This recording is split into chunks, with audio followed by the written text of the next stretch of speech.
Salam sejahtera untuk kita semua, jemaat Tuhan, pemirsa keluarga kami, hamba-hamba Tuhan yang diberkati oleh Tuhan. Kita mengawali ibadah subuh ini dengan mengangkat satu pujian, Kurasakan kasih-Mu Tuhan.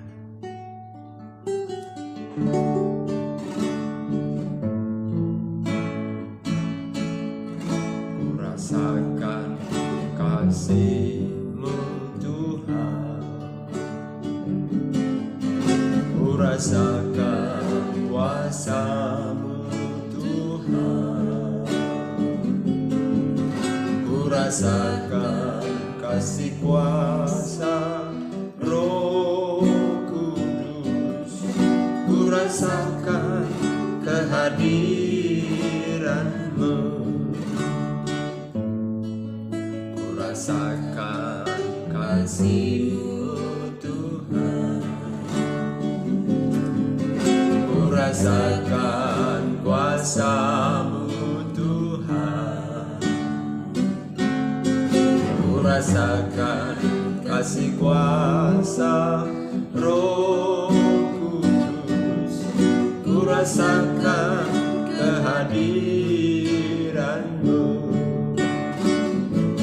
curahkanlah kuasa-Mu Tuhan, mujizat terjadi di tempat ini, curahkanlah kuasa-Mu Tuhan, mujizat terjadi sekarang ini.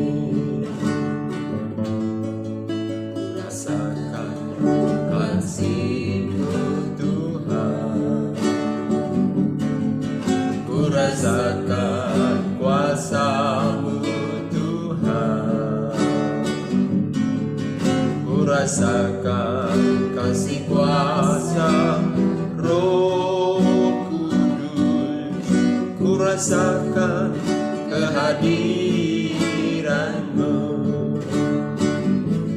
curahkanlah kuasa-Mu Tuhan, mujizat terjadi di tempat ini,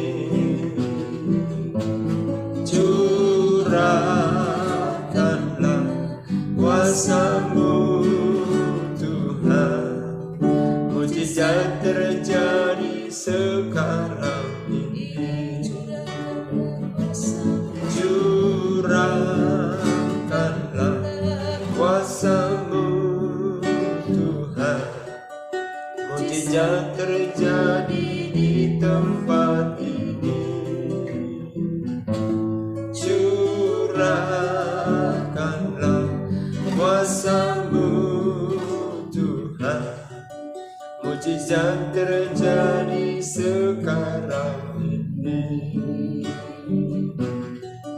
mujizat terjadi sekarang ini. Mujizat-Mu luar biasa Tuhan, kami bersyukur menyembah dan memuji-Mu Tuhan. Betapa dahsyat kasih-Mu, Engkau sesembahan kami, Engkau Raja dan Tuhan kami, Engkau Juru Selamat kami. Kami memuji kebesaran-Mu. Terima kasih, terima kasih, terima kasih,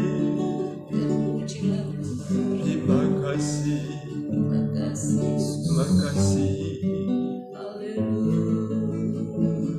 terima kasih, terima kasih, terima kasih. Kau baik, sungguh baik dan sangat baik bagi kami Bapa.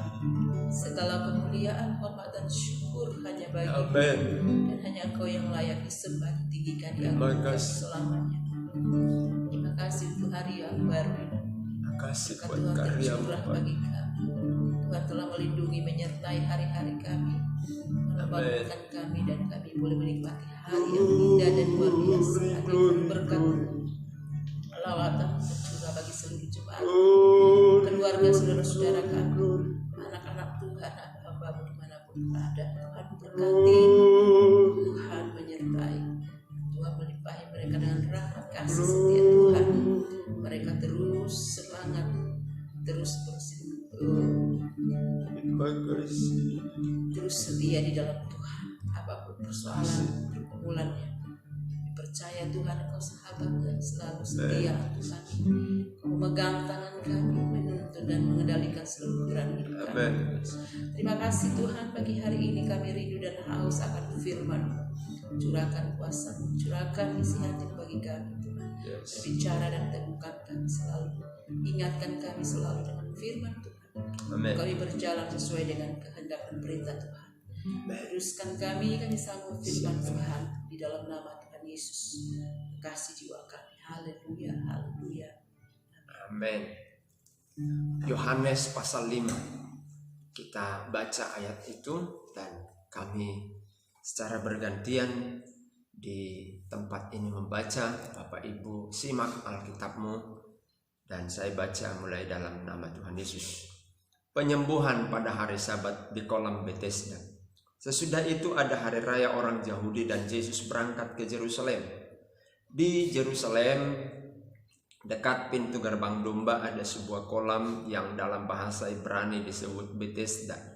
Ada 5 serambinya dan di serambi-serambi itu berbaring sejumlah besar orang sakit, orang-orang buta, orang-orang timpang, dan orang-orang lumpuh yang menantikan goncangan air kolam itu. Sebab sewaktu-waktu turun malaikat Tuhan ke kolam itu dan menggoncangkan air itu, barang siapa yang terdahulu masuk ke dalamnya sesudah goncangan air itu menjadi sembuh apapun juga penyakitnya. Di situ ada seorang yang sudah 38 tahun lamanya sakit. Ketika Yesus melihat orang itu berbaring di situ dan karena ia tahu bahwa ia telah lama dalam keadaan itu, berkatalah ia kepadanya, "Maukah engkau sembuh?" Jawab orang itu kepadanya, "Tuhan, tidak ada orang yang menurunkan aku ke dalam kolam itu apabila airnya mulai goncang, dan sementara aku menuju ke kolam itu, orang lain sudah turun mendahului aku." Kata Yesus kepadanya, "Bangunlah, angkatlah tilammu dan berjalanlah." Pada saat itu juga sembuhlah orang itu, lalu ia mengangkat tilamnya dan berjalan. Tetapi hari itu hari Sabat. Karena itu orang-orang Yahudi berkata kepada orang yang baru sembuh itu, "Hari ini hari Sabat dan tidak boleh engkau memikul tilammu." Akan tetapi ia menjawab mereka, "Orang yang telah menyembuhkan aku, dia yang mengatakan kepadaku, angkatlah tilammu dan berjalanlah." Mereka bertanya kepadanya, "Siapakah orang itu yang berkata kepadamu, angkatlah tilammu dan berjalanlah?" Tetapi orang yang baru sembuh itu tidak tahu siapa orang itu, sebab Yesus telah menghilang ke tengah-tengah orang banyak di tempat itu. Kemudian Yesus bertemu dengan dia dalam bait Allah lalu berkata kepadanya, "Kau telah sembuh, jangan berbuat dosa lagi, supaya padamu jangan terjadi yang lebih buruk." Orang itu keluar lalu menceritakan kepada orang-orang Yahudi bahwa Yesuslah yang telah menyembuhkan dia. Dan karena itu orang-orang Yahudi berusaha menganiaya Yesus, karena ia melakukan hal-hal itu pada hari Sabat. Tetapi ia berkata kepada mereka, "Bapakku bekerja sampai sekarang, maka aku pun bekerja juga." Sebab itu orang-orang Yahudi lebih berusaha lagi untuk membunuhnya, bukan saja karena ia meniadakan hari Sabat, tetapi juga karena ia mengatakan bahwa Allah adalah Bapanya sendiri dan dengan demikian menyamakan dirinya dengan Allah. Kesaksian Yesus tentang dirinya. Maka Yesus menjawab mereka katanya, "Aku berkata kepadamu, sesungguhnya anak tidak dapat mengerjakan sesuatu dari dirinya sendiri. Jikalau ia tidak, ia melihat Bapa mengerjakannya. Sebab apa yang dikerjakan Bapa, itu juga yang dikerjakan anak. Sebab Bapa mengasihi anak dan ia menunjukkan kasihnya segala sesuatu yang dikerjakannya sendiri. Bahkan ia akan menunjukkan kepadanya pekerjaan-pekerjaan yang lebih besar daripada pekerjaan-pekerjaan itu, sehingga kamu menjadi heran." Sebab sama seperti Bapa membangkitkan orang-orang mati dan menghidupkannya, demikian juga anak menghidupkan barang siapa yang dikehendakinya. Bapa tidak menghakimi siapapun, melainkan telah menyerahkan penghakiman itu seluruhnya kepada anak, supaya semua orang menghormati anak sama seperti mereka menghormati Bapa. Barang siapa tidak menghormati anak, ia juga tidak menghormati Bapa yang mengutus dia. Aku berkata kepadamu, sesungguhnya barang siapa mendengar perkataanku dan percaya kepada dia yang mengutus aku, ia mempunyai hidup yang kekal dan tidak turut dihukum, sebab ia sudah pindah dari dalam maut ke dalam hidup. Aku berkata kepadamu, sesungguhnya saatnya akan tiba dan sudah tiba bahwa orang-orang mati akan mendengar suara Anak Allah, dan mereka mendengarnya akan hidup. Sebab sama seperti Bapa mempunyai hidup dalam dirinya sendiri, demikian juga diberikannya Anak mempunyai hidup dalam dirinya sendiri. Ia telah memberikan kuasa kepadanya untuk menghakimi, karena ia adalah Anak manusia. Janganlah kamu heran akan hal itu, sebab saatnya akan tiba bahwa semua orang yang di dalam kuburan akan mendengar suaranya, dan mereka yang telah berbuat baik akan keluar dan bangkit untuk hidup yang kekal, tetapi mereka yang telah berbuat jahat akan bangkit untuk dihukum. Aku tidak dapat berbuat apa-apa dari diriku sendiri. Aku menghakimi sesuai dengan apa yang aku dengar, dan penghakimanku adil, sebab aku tidak menuruti kehendakku sendiri, melainkan kehendak Dia yang mengutus aku. Kalau aku bersaksi tentang diriku sendiri, maka kesaksianku itu tidak benar. Ada yang lain yang bersaksi tentang aku, dan aku tahu bahwa kesaksian yang diberikannya tentang aku adalah benar. Kamu telah mengirim utusan kepada Yohanes, dan ia telah bersaksi tentang kebenaran. Tetapi aku tidak memerlukan kesaksian dari manusia, namun aku mengatakan hal ini supaya kamu diselamatkan. Ia adalah pelita yang menyala dan yang bercahaya, dan kamu hanya mau menikmati seketika saja cahayanya itu. Tetapi aku mempunyai suatu kesaksian yang lebih penting daripada kesaksian Yohanes, yaitu segala pekerjaannya diserahkan Bapa kepadaku supaya aku melaksanakannya. Pekerjaan itu juga yang kukerjakan sekarang, dan itulah yang memberi kesaksian tentang aku, bahwa Bapa yang mengutus aku. Bapa yang mengutus aku, dialah yang bersaksi tentang aku. Kamu tidak pernah mendengar suaranya, rupanya pun tidak pernah kamu lihat, dan firman-Nya tidak menetap di dalam dirimu, sebab kamu tidak percaya kepada Dia yang diutusnya. Kamu menyelidiki kitab-kitab suci, sebab kamu menyangka bahwa olehnya kamu mempunyai hidup yang kekal. Tetapi walaupun kitab-kitab suci itu memberi kesaksian tentang aku, namun kamu tidak mau datang kepadaku untuk memperoleh hidup itu. Aku tidak memerlukan hormat dari manusia, tetapi tentang kamu memang aku tahu bahwa di dalam hatimu kamu tidak mempunyai kasih akan Allah. Aku datang dalam nama Bapakku, dan kamu tidak menerima aku. Jikalau orang lain datang atas namanya sendiri, kamu akan menerima dia. Bagaimanakah kamu dapat percaya, kamu yang menerima hormat seorang dari yang lain, dan yang tidak mencari hormat yang datang dari Allah yang Esa? Jangan kamu menyangka bahwa aku akan mendakwa kamu di hadapan Bapa. Yang mendakwa kamu adalah Musa, yaitu Musa yang kepadanya kamu menaruh pengharapanmu. Sebab jikalau kamu percaya kepada Musa, tentu kamu akan percaya juga kepadaku, sebab ia telah menulis tentang aku. Tetapi jikalau kamu tidak percaya akan apa yang ditulisnya, bagaimana kamu akan percaya akan apa yang kukatakan? Kemarin kita sudah melihat banyaknya penyesatan, pembelokan, pembengkokan kebenaran firman Tuhan oleh pemuka-pemuka agama, dan dampaknya seluruh masyarakat mindsetnya bengkok semua. Salah satunya adalah penyembuhan pada pasal 5 ini, yaitu penyembuhan pada hari Sabat di kolam Bethesda. Dan peristiwa itu menunjukkan bahwa seluruh masyarakat yang berada di kolam Bethesda, bahkan di luar kolam Bethesda itu, mindset mereka tertuju kepada goncangan air itu, bukan kepada siapa yang menggoncang air itu. Nah, ini pikiran-pikiran mindset yang dibelokkan oleh pemuka-pemuka agama memiliki dampak yang sangat besar. Jadi kalau kita salah tangkap dengan kebenaran dengan orang lain, ya, maka kita akan memiliki mindset yang salah dan dampaknya besar sekali. Oleh sebab itu, Yesus pada pasal 5 ini ingin menegaskan bahwa Yesuslah dari sumber semua goncangan itu. Maka di perikop yang kedua pasal 5 kitab Yohanes ini, Yesus membuka dirinya. Siapa dia? Yesus itu adalah Allah sendiri. Ya, dia bukan anak dalam pengertian seperti saya dengan anak saya, dua pribadi dengan derajat yang berbeda. Bukan. Tapi Yesus itu anak Allah dan memang betul-betul dia adalah Allah. Ya, yang turun menjelma jadi manusia untuk dapat merasakan segala gerak kehidupan manusia. Kalau dia tidak turun menjelma jadi manusia, dia tidak rasakan saudara lapar. Karena dia Allah, maka dia harus menjelma jadi manusia.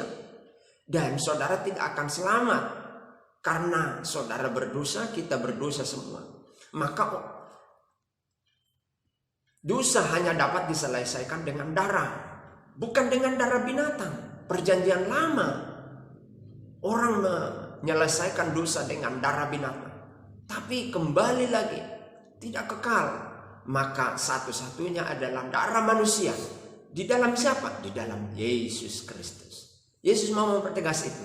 Jadi pengiringanmu kepada Tuhan, mari betul-betul Yesuslah yang menjadi sentralnya, fokusmu. Boleh engkau meminta pendeta, orang rohaniawan untuk mendoakan perusahaanmu, mengusir setan. Tapi fokusnya Yesus yang mengusir, bukan pendeta. Ya. Bahkan engkau sendiri pun bisa berdoa. Haleluya. Puji Tuhan. Pagi hari ini kita dijelaskan, diluruskan oleh firman Tuhan. Supaya mindset yang salah itu tentang kebenaran diluruskan. Mindset tentang Allah itu ya diluruskan. Sehingga kita benar-benar percaya dan menaruh hidup kita sepenuhnya kepada Tuhan. Tuhan memberkati kita. Dan kita angkat satu pujian. Ya, sehingga kita berdoa di dalam Tuhan Yesus Kristus. Karena kuasa-Mu Tuhan, mujizat terjadi di tempat ini. Yes. Curahkanlah kuasa-Mu Tuhan, mujizat terjadi sekarang ini. Tuhan Yesus, mindset yang salah tentang kebenaran Tuhan, tentang Yesus yang dimiliki setiap manusia, yang dimiliki orang-orang Kristen, Tuhan Yesus luruskan sehingga kami fokus bahwa Yesus adalah Allah, Tuhan dan Juru Selamat manusia. Terima kasih banyak Tuhan. Dalam praktek-praktek iman kami, seringkali mindset kami salah, tapi pada kesempatan ini lewat kebenaran firman-Mu, kami diluruskan, diyakinkan bahwa Yesuslah fokus kami. Memberkati jemaat-Mu, memberkati keluarga kami, memberkati pemirsa, memberkati hamba-hamba-Mu. Apapun yang dihadapi, persoalan kesulitan, Tuhan menolong. Yang lemah dikuatkan oleh Tuhan, bimbang ragu diteguhkan oleh Tuhan, yang mengalami penurunan omset, Tuhan berkati. Yang menghadapi rumah tangga yang broken home, bahkan pada tahap ambang perceraian, dalam nama Yesus pulihkan. Masing-masing pasangan rendah hati, mengakui pasangannya berharga dan saling menghargai. Mungkin ada di antara kami yang sedang menghadapi anak yang bandel, terlibat dalam seks bebas, narkoba dan kejahatan-kejahatan milenial. Dalam nama Yesus, Tuhan jamah anak tersebut, orang tersebut, bebaskan dari ikatan dari iblis melalui dagingnya. Dalam nama Yesus, dan dia menjadi hamba-Mu, dipanggil oleh Tuhan. Berkati keuangan pemirsa, jemaat-Mu, keluarga kami, hamba-hamba Tuhan. Dan kami percaya pekerjaan Engkau berikan yang membutuhkan pekerjaan, jodoh bagi yang membutuhkan jodoh, dalam nama Yesus. Yang dikehendaki direncanakan Tuhan. Bangsa kami Tuhan jamah, sehingga mindset yang salah tentang Allah Tuhan ubah dan Tuhan jelaskan kepada mereka. Begitu juga pemerintahan kami, mulai dari pusat, gubernur, wali kota, bupati, camat, kepala-kepala desa dan seluruh jajarannya, baik itu legislatif, yudikatif, eksekutifnya, Tuhan tolong semuanya. Mereka boleh menjadi pelayan masyarakat, bukan bos, tapi pelayan masyarakat. Bukan mementingkan dirinya, tapi menjadi pelayan masyarakat. Biarlah di dalam mindsetnya ada sebuah pengertian. Dia digaji oleh negara, maka dia wajib bertanggung jawab, mempertanggungjawabkan gajinya dengan bertanggung jawab di dalam tugas yang dia emban. Berkati pemerintahan kami di bawah kendali Bapak Jokowi. Berkati keluarganya Bapak Jokowi dalam nama Tuhan Yesus. Pemilu tahun 2024 kami dedikasikan pemilu ini menjadi pemilu yang diberkati oleh Tuhan. Baik itu pemilihan presiden, pemilihan legislatif, pemilihan kepala-kepala daerah. Terpuji Tuhan, sehingga aman dan sejahtera negeri kami, karena negeri kami ada di dalam hati dan rencana Tuhan. Terima kasih banyak Tuhan. Kuduskan kami semuanya oleh kuasa-Mu. Gereja-gereja diberkati oleh Tuhan. Jemaat-Mu di seluruh Indonesia dan seluruh dunia diberkati oleh Tuhan. Orang-orang yang baru percaya, mereka terus teguh percaya kepada Tuhan, apapun goncangan, tekanan, himpitan, supaya mereka menjadi orang-orang yang percaya terus. Dan orang-orang yang mengintimidasi kekristenan, Tuhan lawat mereka, ubahkan, buka mindset mereka. Pemimpin-pemimpin gereja diberkati Tuhan. Tetangga kami, kiri kanan depan belakang, Tuhan Engkau lawat hidup mereka dan jamah, sehingga mereka percaya kepada Tuhan. Berkati kehidupan mereka dan pujilah Tuhan. Ini doa kami, jemaat-Mu, pemirsa, keluarga kami, hamba-hamba Tuhan, masuk di hari yang baru ini bersama dengan pertolongan, berkat dan penyertaan Tuhan. Dalam nama Tuhan Yesus Kristus, haleluya, amin. Puji Tuhan, Tuhan Yesus.